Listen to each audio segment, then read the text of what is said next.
Sir আপনি লাস্টে যে লিংকটা দিলেন স্যার, ওইখানে তো স্যার কোনো কিছু শো করতেছে না স্যার।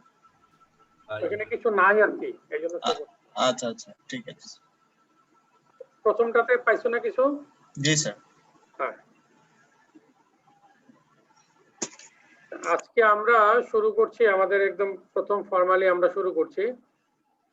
তো আমরা এই টেক্সট বুকের কথা গতকাল বলেছি যে আমরা যেই বইটা এই আর্টিফিশিয়াল ইন্টেলিজেন্সের জন্য পড়াবো, এই বইটার নাম হচ্ছে artificial intelligence a modern approach by Russell, Stuart Russell and Peter Norvig. হ্যাঁ, এই বইটা আমরা পড়াবো আর কি। তো আমি আশা করি যে এই বইয়ের সফট কপি সবার কাছে আছে, না থাকলে আমি এটা শেয়ার করে দেবো না আমাদের ওই কোর্স ম্যাটেরিয়ালের ভিতরে।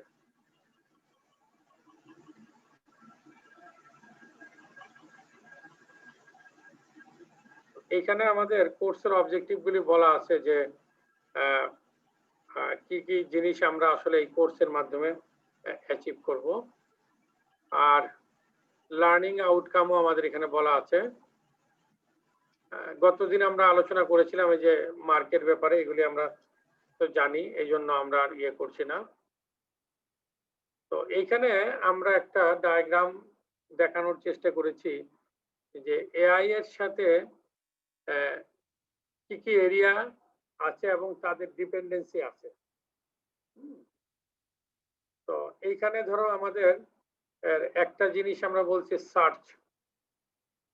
সার্চের সাথে সম্পর্ক আছে আমাদের এনএলপি। তোমরা কি যা বোঝো এনএলপি মানে কি? জি sir, natural language processing. Natural language processing, right. এনএলপির সাথে সার্চের একটা সম্পর্ক আছে, কম্পিউটার ভিশনের সাথেও সম্পর্ক আছে। সার্চের সাথে আমাদের একটা সম্পর্ক আছে মেশিন লার্নিং এর, আবার মেশিন লার্নিং এর সম্পর্ক আছে ভিশনের সাথে। সার্চের সাথে সম্পর্ক আছে আমাদের প্ল্যানিং এর সাথে সম্পর্ক আছে রোবোটিক্স এর। সার্চের সাথে সম্পর্ক আছে লজিকের সাথে সম্পর্ক আছে এক্সপার্ট সিস্টেমের। আবার সার্চের সাথে সম্পর্ক আছে নলেজ বেস রিপ্রেজেন্টেশনের, নলেজ বেজের সাথে আবার এনএলপির একটা সম্পর্ক আছে। আমরা আসলে বেসিক্যালি এআই এর এরিয়াগুলি এবং তার কিছু ডিপেন্ডেন্সিগুলি এখানে দেখানোর আসলে চেষ্টা করেছি।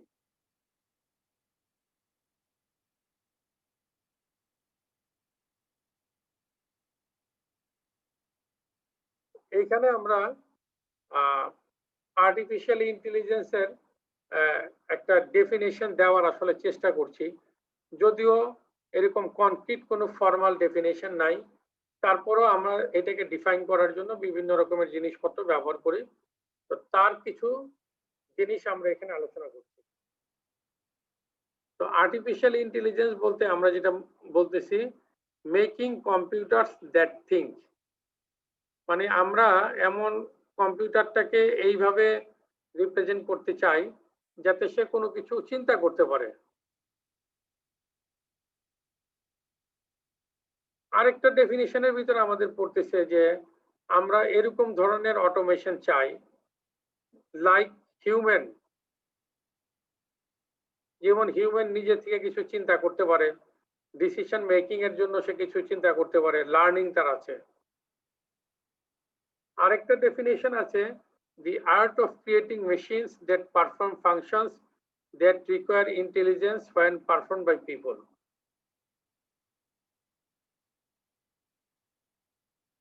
আরেকটা ডেফিনেশনের ভিতর আছে the study of mental faculties through the use of computational models. আরেকটা ডেফিনেশনের ভিতরে আছে the study of computations that make it possible to perceive, reason and act. আরেকটা ডেফিনেশনের ভিতরে আছে a field of study that seeks to explain and emulate intelligent behavior in terms of computational process. আরেকটা ডেফিনেশনের ভিতরে আমরা বলতে পারতেছি যে এটা একটা কম্পিউটার সায়েন্সের branch that is concerned with the automation of intelligent behavior.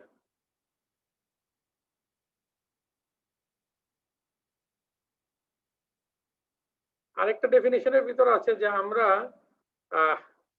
এটা কম্পিউটার সায়েন্সের এমন একটা ব্রাঞ্চের কথা চিন্তা করতেছি যে এমন কিছু জিনিস আছে যেটাকে আমরা জানি না এখনো, কিন্তু আমরা এটাকে প্রপারলি করতে চাই।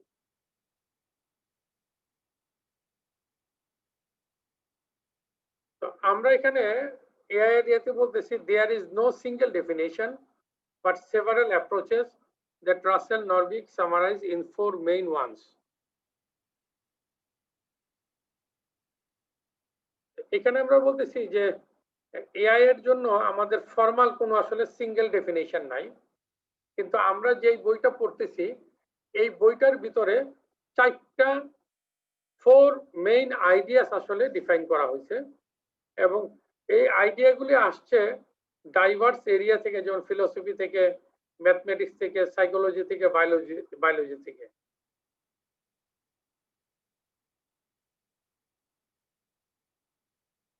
রাসেল এন্ড নরভিগ যে 4টা অ্যাপ্রোচের কথা বলছে, যে এই 4টা অ্যাপ্রোচের যে কোনো একটা অ্যাপ্রোচ যদি থাকে, বা যে কোনো একটা অ্যাপ্রোচ যদি আমরা ফলো করি, তখন আমরা ওই মেশিনটাকে বলতে পারবো বা ওই সিস্টেমটাকে বলতে পারবো ইন্টেলিজেন্ট সিস্টেম।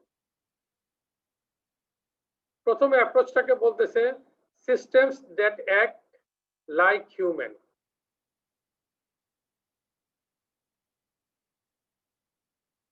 আমরা বলতেছি যে কম্পিউটারটাকে এমন একটা সিস্টেমে আমরা এটাকে আসলে কনভার্ট করতে চাই, বা এমন একটা সিস্টেমে এটাকে রূপান্তর করতে চাই যাতে হিউম্যান যেভাবে কাজ করে সে সেইভাবে কাজ করতে পারে। সেকেন্ড থট প্রসেসের ভিতরে, সেকেন্ড ডেফিনিশনটার ভিতরে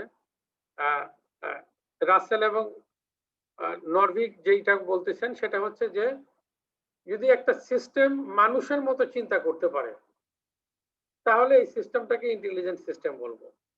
আমরা একটু পরে এই ডেফিনেশনগুলো একটু ব্রডার পার্সপেক্টিভ থেকে আলোচনা করব। কোন একটা সিস্টেম যদি রেশনালি থিঙ্ক করে তাহলে সেটাকে ইন্টেলিজেন্ট সিস্টেম বলবো।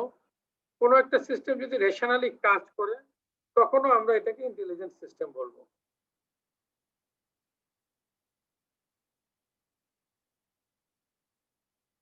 তাহলে আমরা যেটা বলতেছি দুইটা হচ্ছে হিউম্যানের সাথে সম্পর্ক। একটা হচ্ছে যদি কোনো একটা সিস্টেম যদি হিউম্যানের মতো কাজ করতে পারে ওই সিস্টেমটাকে ইন্টেলিজেন্ট সিস্টেম বলবো। কোনো একটা যদি সিস্টেম যদি হিউম্যানের মতো চিন্তা করতে পারে, থিঙ্ক লাইক হিউম্যান, তখনও সেটাকে ইন্টেলিজেন্ট সিস্টেম বলবো। কোনো একটা সিস্টেম যদি রেশনালি থিঙ্ক করে অথবা রেশনালি কাজ করে সেটাকেও আমরা ইন্টেলিজেন্ট সিস্টেম বলবো। তোমরা বুঝতে পারছো ভাই? জি স্যার। জি স্যার। জি স্যার, বুঝতে পারছি স্যার। এই 4টা জিনিস দেখো, system that think like human, systems that act like human, systems that think rationally, systems that act rationally.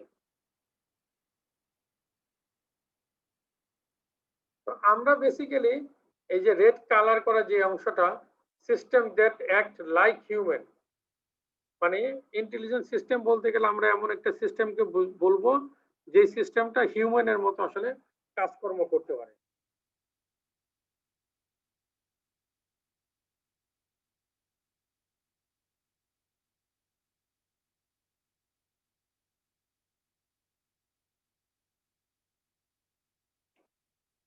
তোমরা কি টিউরিং এর নাম শুনছো?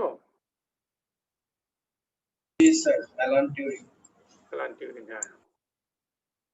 তো আমরা এখানে কোনো একটা মেশিন ইন্টেলিজেন্ট কিনা এইটাকে বোঝানোর জন্য বা এইটাকে টেস্ট করার জন্য অ্যালান টিউরিং 1950-তে একটা টেস্ট উনি প্রপোজ করেন, যেই টেস্টটাকে টিউরিং টেস্ট নামে পরিচিত।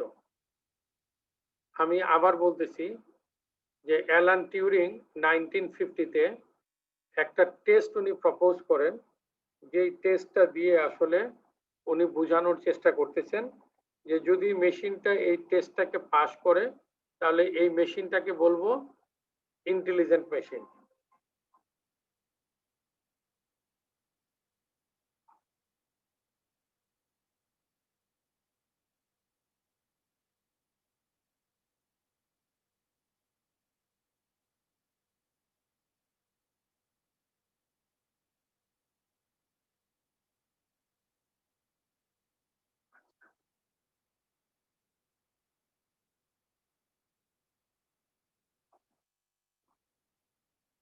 এইখানে তোমার টিউরিং টেস্টের ভিতরে যেটা বলতেছি, যেমন চিন্তা করো যে আমি এখন বসে আছি এখানে একটা কম্পিউটারের সামনে বসে তোমাদের সামনে লেকচার দিচ্ছি। তো টিউরিং এর টেস্টটা ছিল এরকম যে একটা রুমের ভিতরে একটা টার্মিনাল আছে, একজন মানুষ বসে কিছু টেক্সট সে টাইপ করলো,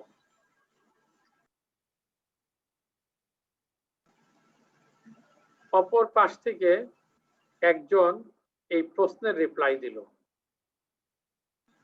এবং অপর পাশে আসলে বেসিক্যালি একটা হিউম্যানও থাকতে পারে বা একটা কম্পিউটার সিস্টেমও থাকতে পারে।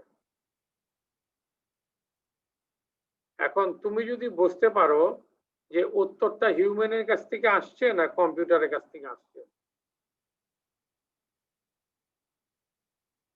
কথা বুঝাইতে পারলাম?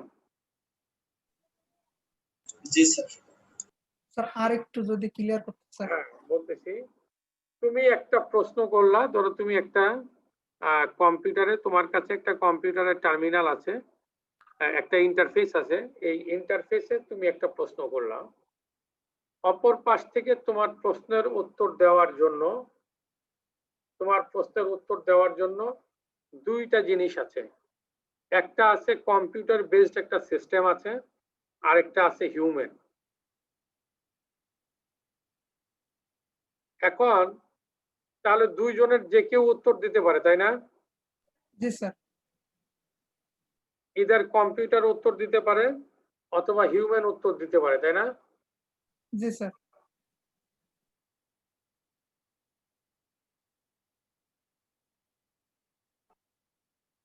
এখন ওই পাশ থেকে মনে করো কম্পিউটার তোমাকে রিপ্লাই দিছে, হিউম্যান না। তুমি যে কোশ্চেনটাকে বলেছিলা এই কোশ্চেনের উত্তরটা কম্পিউটার দিয়েছে, কিন্তু উত্তরটা এত সুন্দর হয়েছে তুমি মনে করতেছো যে এই উত্তরটা হিউম্যান দিয়েছে। তাহলে আমি বলবো যে যেই কম্পিউটারটা এই রিপ্লাই দিয়েছে এই কম্পিউটারটা হচ্ছে একটি ইন্টেলিজেন্ট মেশিন, কারণ সে তোমাকে ফুল বানাতে পেরেছে, সে এমন ভাবে উত্তর দিয়েছে যে তুমি মনে করছো সে হিউম্যান। কথা বোঝা গেল? জি স্যার বুঝছি। এই টেস্টটাকে টিউরিং টেস্ট নামে অভিহিত করা হয়।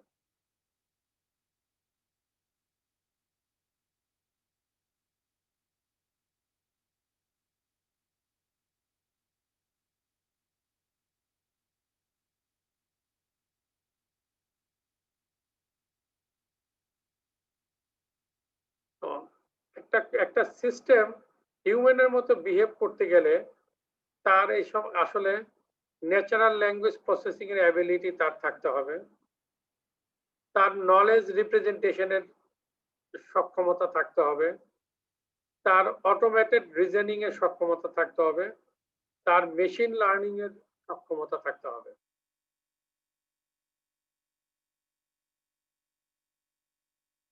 ন্যাচারাল ল্যাঙ্গুয়েজ প্রসেসিং এর অ্যাবিলিটি থাকতে হবে, কারণ হিউম্যানের সাথে কমিউনিকেশন করতে গেলে যদি সে ভার্বাল কমিউনিকেশন করে তাহলে ডেফিনেটলি তার ন্যাচারাল ল্যাঙ্গুয়েজ প্রসেসিং এর ক্যাপাবিলিটি না থাকলে সে পারবে, তাই না? জি স্যার। জি স্যার।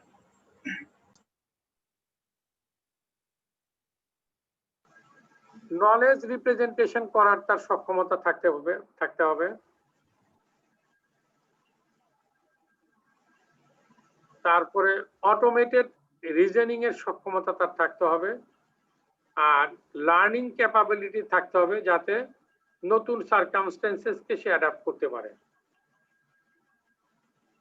হিউম্যানের কিন্তু একটা বড় গুণ আছে, তার অ্যাডাপ্টেশন ক্যাপাবিলিটি আছে। যেমন ধরো আমরা যদি চিন্তা করি যে সারা বছর কিন্তু টেম্পারেচারটা ভেরি করে, তাই না? জি স্যার। তো এই ভেরিয়েবল টেম্পারেচারের সাথে কিন্তু আমরা নিজেকে খাপ খাইয়ে নিই, তাই নয় কি? জি স্যার।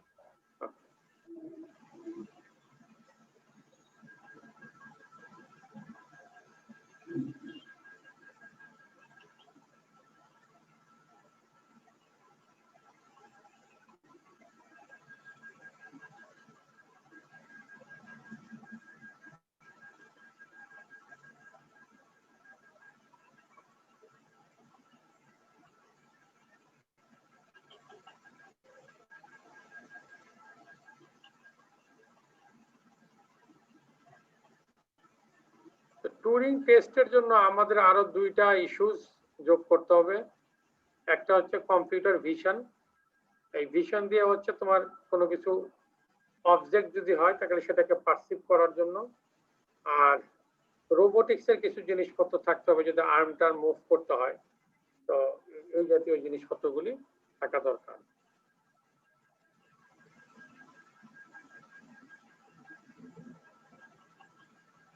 তো systems that think like human, এটা হচ্ছে একটা থট প্রসেস, তাই না? জি স্যার হিউম্যানের মতো চিন্তা করতে পারে, এটা একটা thought process. System that act like human, এটা একটা বিহেভিয়ার, তাই না? জি sir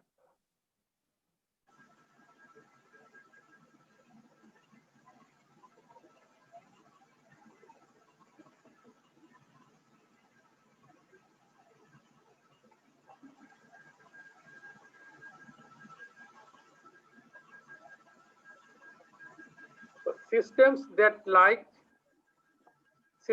that think like human, এইটাকে আমরা থিংকিং প্রসেস যত কিছু থাকে এইটাকে আমরা কগনিটিভ মডেলিং এর মধ্যে নিয়ে আসবো।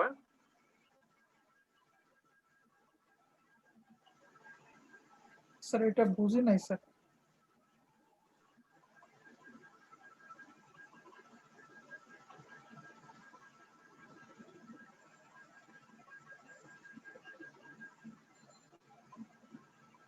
কগনিশন শব্দটার নাম শুনেছো? কগনিশন? স্যার না স্যার। স্যার রিকগনিশন তো শুনছি স্যার, কগনিশন শুনিনি। হ্যাঁ, কগনিশন মানে হচ্ছে আসলে যে জিনিসটা তুমি চিন্তা করা, মানে চিন্তা জাতীয় জিনিসপত্রগুলি আমরা কগনিটিভ সায়েন্স বলি। চিন্তা করতে পারা, চিন্তা। জি স্যার বুঝছি। বুঝতে পারছো? তা আমরা এখানে বলছি systems that think like human.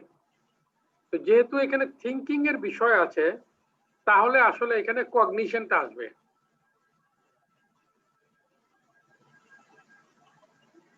যেমন আমাদের হিউম্যান ব্রেইনের ভিতরে আমরা যদি দেখি অনেক রকমের জিনিসপত্র কিন্তু এখানে আছে। যেমন একটা অংশ আছে যেটা আমাদেরকে ভিজুয়ালাইজেশনে সাহায্য করে, আমরা দেখাতে সাহায্য করে। তাহলে হিউম্যান ব্রেইনের বা নার্ভাস সিস্টেমের একটা পার্ট আছে যে হচ্ছে আসলে ভিজুয়াল ইন্সপেকশনে যে সাহায্য করে, যে দেখতে সাহায্য করে, দেখাতে সাহায্য করে।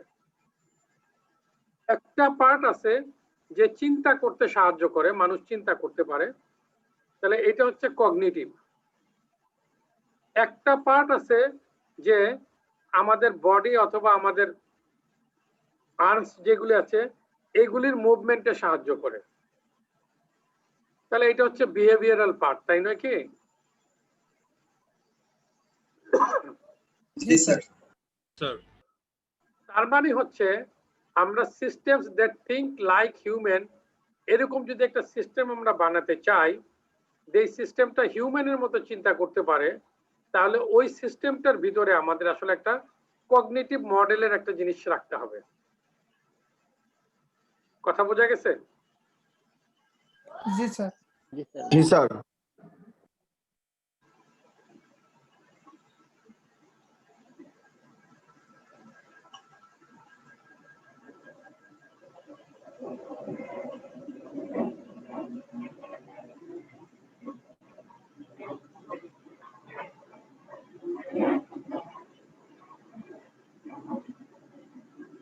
তো আমরা বলতেছি systems that think rationally, lodge of thought. Rationally মানে হচ্ছে কোন জিনিসকে আসলে যৌক্তিক ভাবে চিন্তা করা। আমরা এখন বলতেছি যে humans are not always rational. যেমন তোমরা এখন দেখছো যে সমাজে এই মহিলাদের উপরে বা মেয়েদের উপরে সহিংসতা এখন খুব বেড়ে গেছে, তাই না? এই রিসেন্ট পাস্টে। জি স্যার। আচ্ছা, তো এইটার কারণে তোমরা দেখছো যে এখন সবাই কিন্তু এই সহিংসতার জন্য, মেয়েদের উপরে সহিংসতার জন্য এই মুহূর্তে সবাই চায় যে এটা ক্যাপিটাল পানিশমেন্ট হোক, তাই না? জি স্যার। জি স্যার। এখন কিন্তু কিছু কিছু ঘটনা মানুষকে আসলে এইভাবে চিন্তা করতে আসলে বাধ্য করছে, তাই নয় কি? জি স্যার। আবার যদি তুমি আইনের দৃষ্টিতে দেখো, আইন বা আইন মাফিক যদি দেখো, তাহলে এর জন্য তুমি ক্যাপিটাল পানিশমেন্ট দিতে পারবে না। কি বলেছি কথা বুঝতে পারছো? জি স্যার। কেন স্যার? ক্যাপিটাল পানিশমেন্ট দেওয়ার তো কিছু ক্যাপিটাল পানিশমেন্ট দিতে গেলে, ক্যাপিটাল পানিশমেন্ট বলতে আমি বুঝাচ্ছি যে কাউকে ফাঁসি দেওয়া আর কি। তো ওইরকম ফাঁসির জন্য, কাজের জন্য ওই কাজের গ্রেভিটিটা আসলে ওরকম হতে হবে। যেমন ধরো নর্মালি অনেক দেশ আছে পৃথিবীর যেখানে ফাঁসি নাই, আর যে সমস্ত জায়গাতে ফাঁসি আছে সেই সমস্ত জায়গাতে ফাঁসিগুলি রিলেট করে হচ্ছে শুধু হত্যার সাথে যেগুলি রিলেশন আছে। স্যার আমাদের ইসলামে তো বলা আছে স্যার যে পাথর মেরে মেরে ফেলতে হবে। হ্যাঁ, সেটা ঠিক আছে, সেটা তো আমি বলতেছি।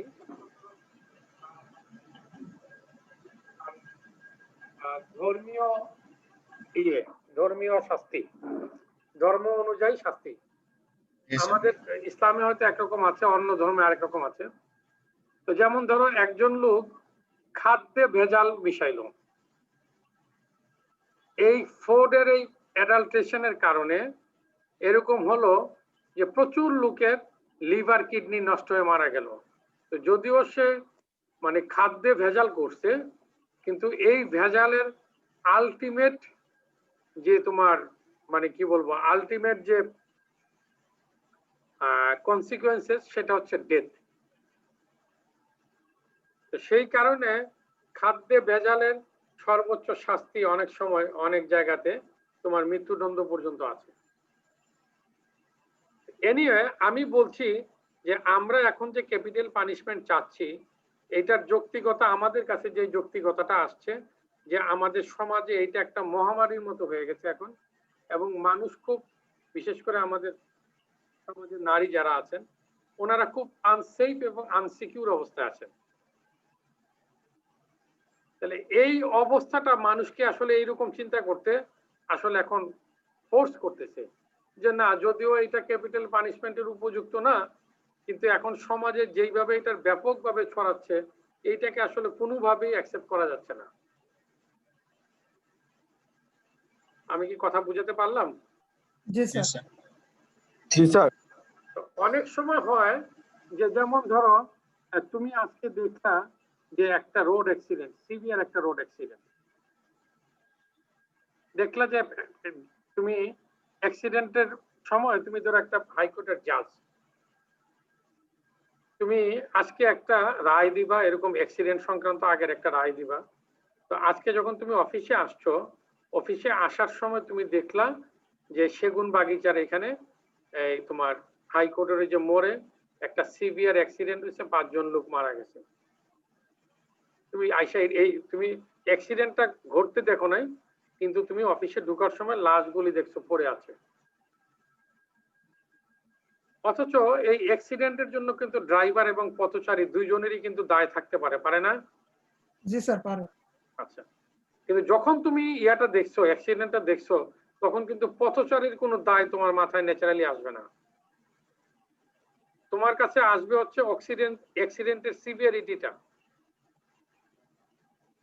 ওই পার্টিকুলার অ্যাক্সিডেন্টে এমনও হতে পারে যেটা পথচারীর দায় ছিল, ড্রাইভারের কিছু ছিল না, ড্রাইভার ওয়াজ ফাইন, কিন্তু পথচারীরা খুব দ্রুত এবং ট্রাফিক সিগন্যাল না মেনে পার হওয়ার কারণে তোমার অ্যাক্সিডেন্টটা হয়েছে।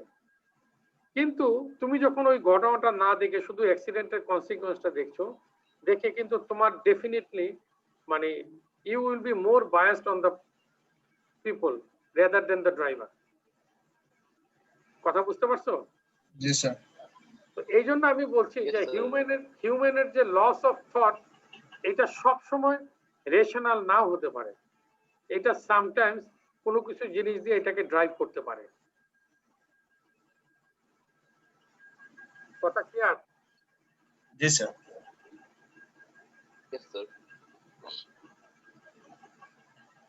স্যার রেশনালটা কি স্যার ধারাবাহিক রেশনালের কথা বলতেছেন স্যার?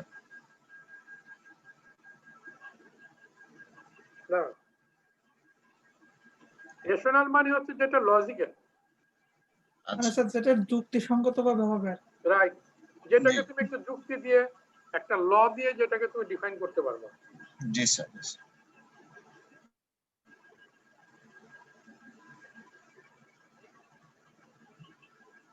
রেশনাল মানে হচ্ছে ডুইং দ্য রাইট থিং। তাহলে কোনটা রাইট কোনটা রং এটা মেজার করার জন্য কিছু থাকতে হবে, তাই না? জি স্যার। জি।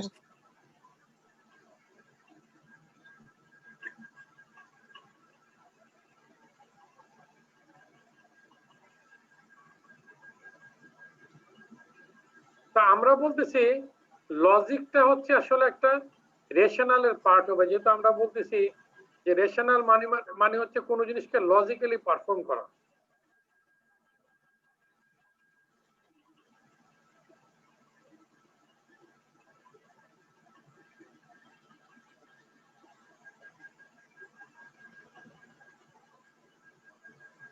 আমরা বলতেছি যে আর্টিফিশিয়াল ইন্টেলিজেন্স যেটা আছে এইটাকে একটা রেশনাল এজেন্ট আমরা বলবো। একটু আগে যেটা টিউরিং টেস্টের কথা আমরা বলেছিলাম, আমি আবার রিপিট করছি তোমাদের।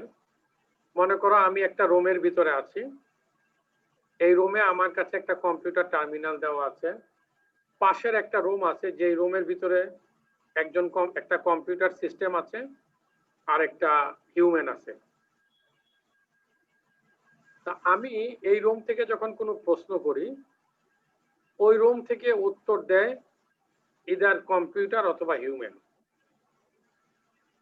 কোনো সময় যদি কম্পিউটার উত্তর দেয় আর আমি যদি বলি যে এই উত্তরটা হিউম্যান দিয়েছে, তাহলে ওই কম্পিউটারটা যেই কম্পিউটারটা উত্তরটাকে জেনারেট করছে ওই কম্পিউটারটাকে আমি বলবো এটা একটা ইন্টেলিজেন্ট মেশিন। আমি কি তোমাদেরকে বুঝাতে পেরেছি? জি স্যার। জি স্যার। জি স্যার। তার মানে জি স্যার। আমাকে সে বোকা বানিয়েছে, মানে সে বুঝতেই দেয় নাই যে আমি মেশিন হয়ে তার সাথে আসলে তার অ্যান্সার গুলি পারফেক্টলি দেওয়ার চেষ্টা করতেছি। তাহলে এই টেস্টটাকে বলতেছিলাম আমরা টিউরিং টেস্ট। তাহলে ওই পাশের যে মেশিনটা আছে, যে মেশিনটা মানুষের মতো উত্তর দিয়েছে, ওই মেশিনটাকে আমি বলবো যে এটা একটা ইন্টেলিজেন্ট এজেন্ট। এজেন্ট বলতে আমরা মেশিন বলতে পারি, এজেন্ট বলতে একটা সিস্টেম বলতে পারি, এজেন্ট ক্যান বি এনিথিং। আমরা পরে এজেন্টের ডেফিনেশনে আসবো। এই জন্য আমরা বলছি যে আর্টিফিশিয়াল ইন্টেলিজেন্সটাকে আমরা একটা রেশনাল এজেন্ট হিসেবে স্টাডি করব। রেশনাল এজেন্ট হিসেবে স্টাডি করার এটা দুইটা অ্যাডভান্টেজ আছে। যে রেশনাল এজেন্ট হিসেবে স্টাডি করার দুইটা অ্যাডভান্টেজের ভিতরে একটা অ্যাডভান্টেজ হচ্ছে যে এইটা শুধু লজিক না, লজিক প্লাস ডোমেইন নলেজ, এই দুইটাকে আমরা ব্যবহার করব। Logic plus domain knowledge.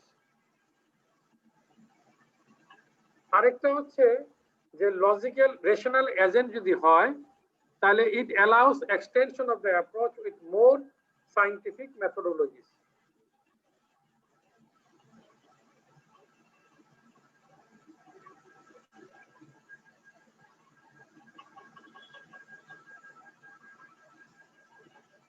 এইখানে আমরা একটা এজেন্টের ডেফিনেশন দিচ্ছি, দেখো।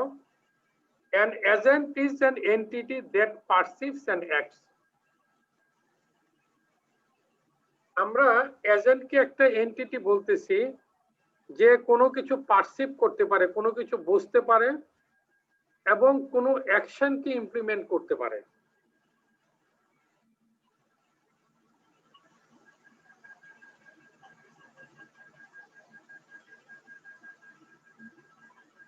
যেমন ধরো আমাদের একটা, কাইন্ডলি একটু তোমরা যদি তোমাদের আমি একটু সবাইকে মিউট করে দিচ্ছি আর কি, কোনো কোনো জায়গা থেকে একটু আওয়াজ আসছে। যেমন মনে করো আমাদের একটা কার আছে, গাড়ি আছে, এই গাড়ির ভিতরে কোনো ড্রাইভার নাই, আমার এখানে একটা সফটওয়্যার সিস্টেম আছে বা এখানে একটা সিস্টেম আছে, মনে করো যে সিস্টেমটার সাথে কিছু সেন্সর আছে, আর এই সেন্সর দিয়ে সে আসলে বেসিক্যালি পথচারী এবং ট্রাফিক সিগন্যাল গুলিকে সে দেখতে পারে। যখন সে পথচারী দেখে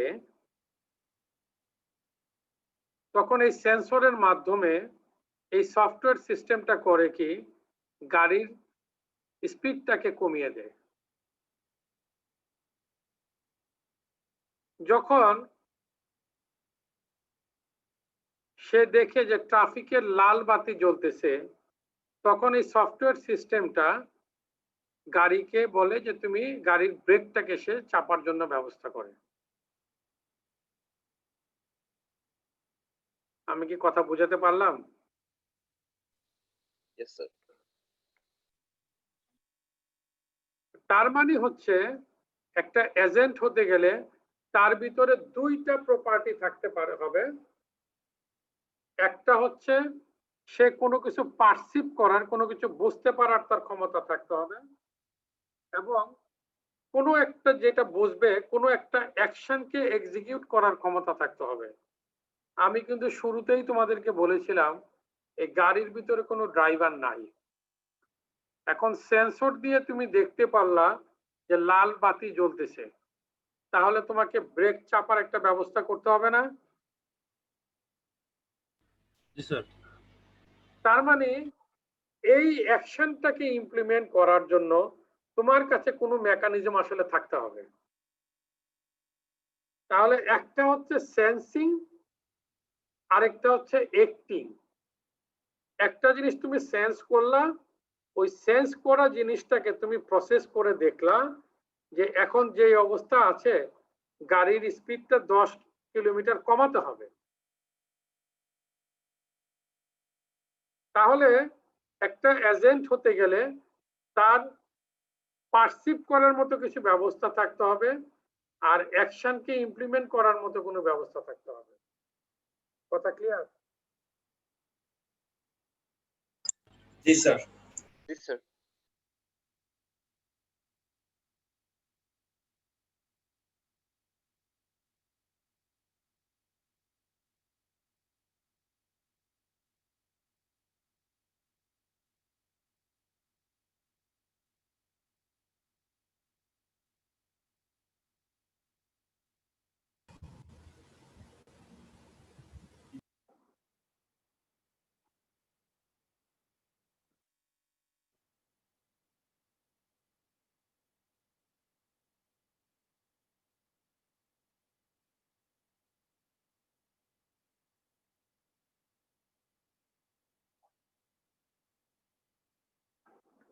আচ্ছা, আমি তোমাদের একটা ভিডিও দেখাচ্ছি, এটা তোমরা দেখতে পাচ্ছ?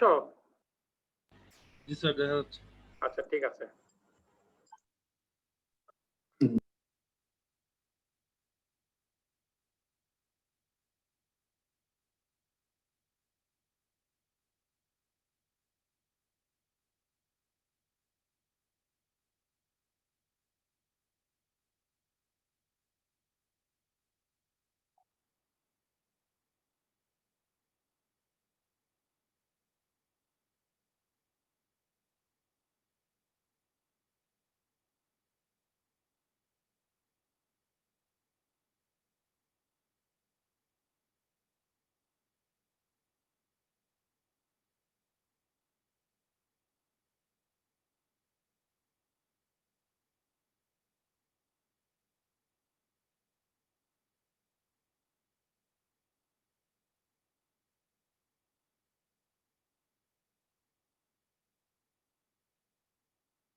আচ্ছা, আমি তোমাদেরকে আস্তে আস্তে কিছু জিনিসপত্র দেখাবো আর কি, যাতে তোমরা একটু প্র্যাকটিক্যাল জিনিসও দেখতে পারো। হ্যাঁ, যদিও আমাদের ডিপার্টমেন্টের ল্যাবে হয়তো এগুলো অনেক কিছু নাই। আমার কথা কি শোনা যাচ্ছে তোমাদের?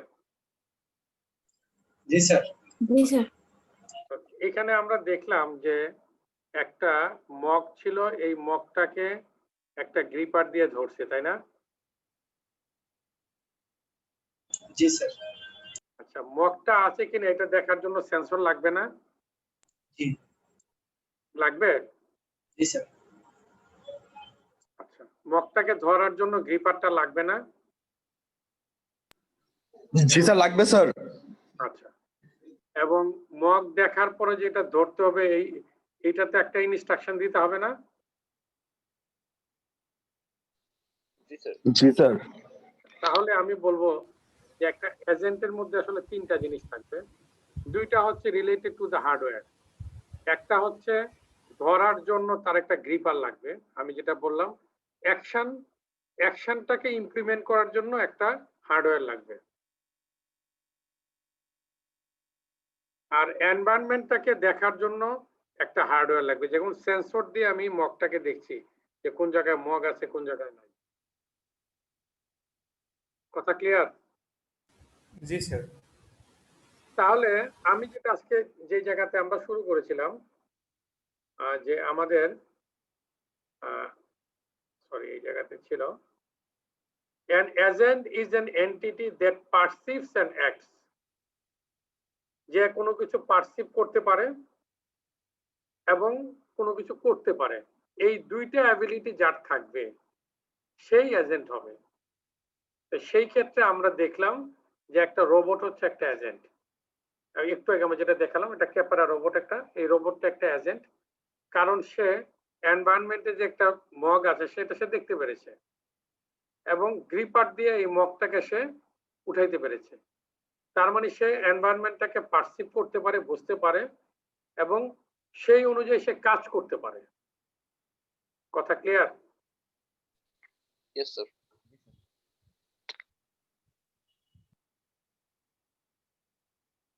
আর এইটাকে আমরা অ্যাবস্ট্রাক্টলি সংক্ষেপে বলতেছি an agent is a function from percept stories to actions।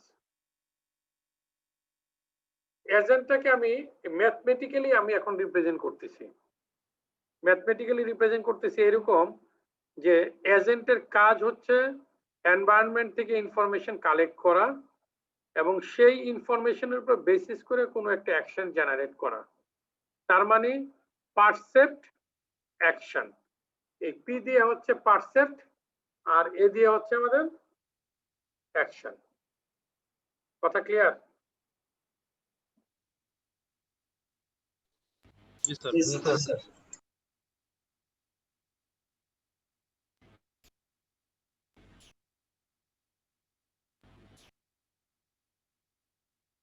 আজকে খুব ডিস্টার্ব করতেছে এই জুমের এখানে।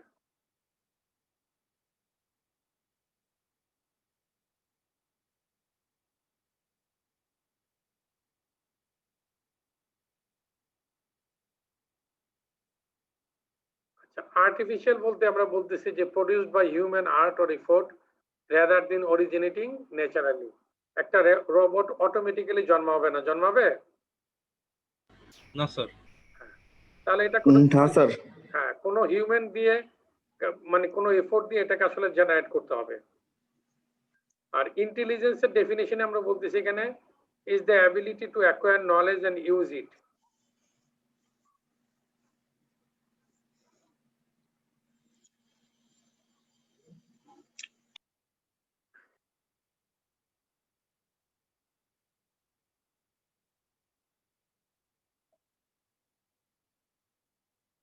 এখানে আমরা এই ডেফিনিশনটার ভিতরে দুইটা পার্ট দেখতে পাচ্ছি। একটা হচ্ছে যে study the intelligent part concern with the human, আরেকটা হচ্ছে represent those action using computer. Computer বলতে গেলে কম্পিউটারের সাথে কিন্তু আমরা যে রোবটটা দেখেছিলাম তার ভিতরে কিন্তু সিপিইউ টিপু থেকে শুরু করে সবই আছে। কথা বুঝতে পারছো? জি স্যার। আমি তোমাদের এই চ্যাট বক্সের ভিতরে আমি ওই রোবটটার ইয়াটা একটু লিখে দিচ্ছি, তোমরা একটু দেখবা আজকে বাসায়।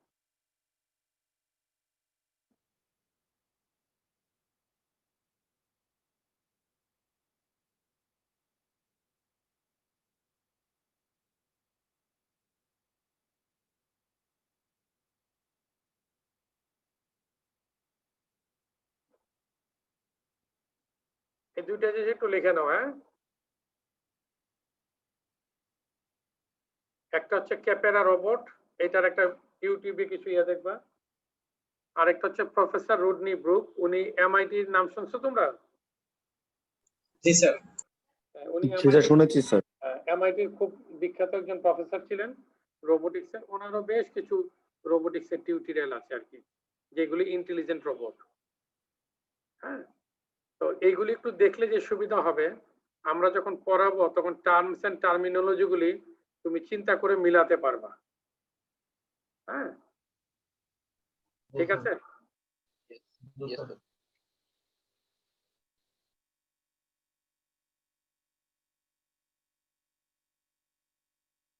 আমি প্রফেসর ব্রুকের একটা ইয়া তোমাদেরকে দেখাচ্ছি এখানে ইউটিউবে।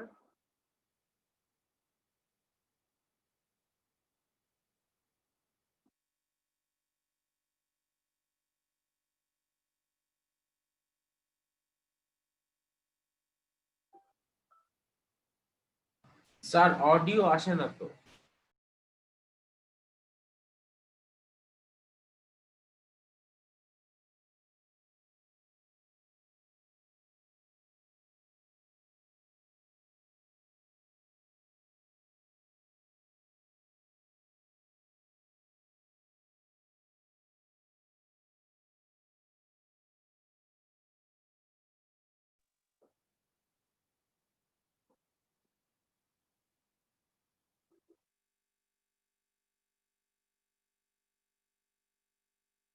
এই তোমরা শুনতে পাচ্ছ না? স্যার অডিও আসে সাউন্ড তো না। শুনতে পাচ্ছেন না স্যার। কেন অডিও তো আমি হ্যাঁ স্যার, Audio শোনা যাচ্ছে। শুনতে পারতেছি স্যার। স্যার শেয়ার শুনতে পারতেছি স্যার। স্যার শেয়ার করেন নাই স্যার স্ক্রিনটা স্যার। স্যার শেয়ার করার সময় অডিওটা স্যার অন করে দিতে হয়, ওখানে একটা অপশন আছে। আচ্ছা দাঁড়াও দাঁড়াও, আমি দেখাচ্ছি আবার।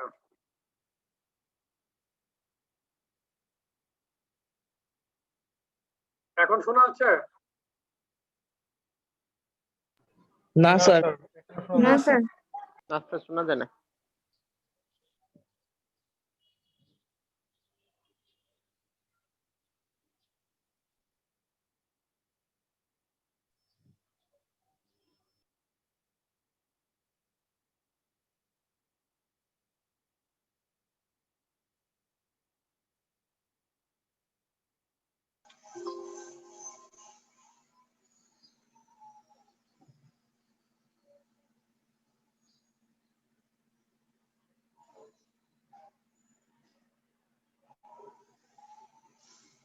আচ্ছা ঠিক আছে, আমার মনে হয় যে আজকে আমরা এই পর্যন্ত রাখছি। তো তোমরা একটু কাইন্ডলি কষ্ট করে ইয়াটা একটু দেখবো আর কি। হ্যাঁ, এই প্রফেসর, জি স্যার। হ্যাঁ, আমি পরের দিন কিন্তু এটা জি নিয়ে স্যার। একটু আলোচনা করলে তখন কিন্তু বুঝতে সুবিধা হবে। না হলে কিন্তু এই জিনিসগুলি যেহেতু আমরা সচরাচর দেখি না, তো সুতরাং আমাদের ভিজুয়ালাইজেশনটা কিন্তু তখন প্রবলেম হবে। হ্যাঁ, জি sir. Yes, sir. Okay, thank you very much. Okay, sir. Assalamu alaikum. আসসালামু আলাইকুম স্যার। এই সিআর কে সিআর Sir Mohan. মোহন আসছে? আচ্ছা স্যার। মোহন, স্যার আছে স্যার। হ্যাঁ, তুমি কিন্তু আমাকে ইয়া পাঠাও না, এই তো ওই যে অ্যাটেন্ডেন্সটা পাঠাবা, আমি তোমাকে আমার ইমেলটা দিয়ে দিচ্ছি। স্যার আমি পাঠিয়ে দিয়েছি স্যার, রাত্রে পাঠিয়ে দিয়েছি স্যার। তুমি তাহলে বুয়েট আমার ওই যে অন্য অ্যাকাউন্টে পাঠাতে হবে, আমি একটা অ্যাকাউন্টের নাম্বারটা দিয়ে দিচ্ছি। ওকে স্যার, আপনি প্লিজ স্যার।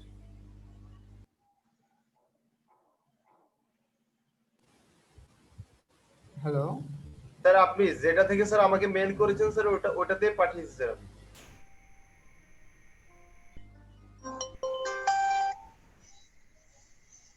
এখানে পাঠাবা। Okay sir.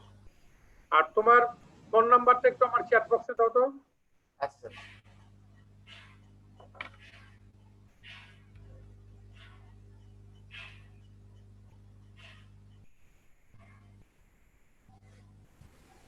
স্যার বলো। স্যার গুগল ক্লাসরুম কি ক্রিয়েট করা হয়েছে? হ্যাঁ হয়েছে তো ভাই।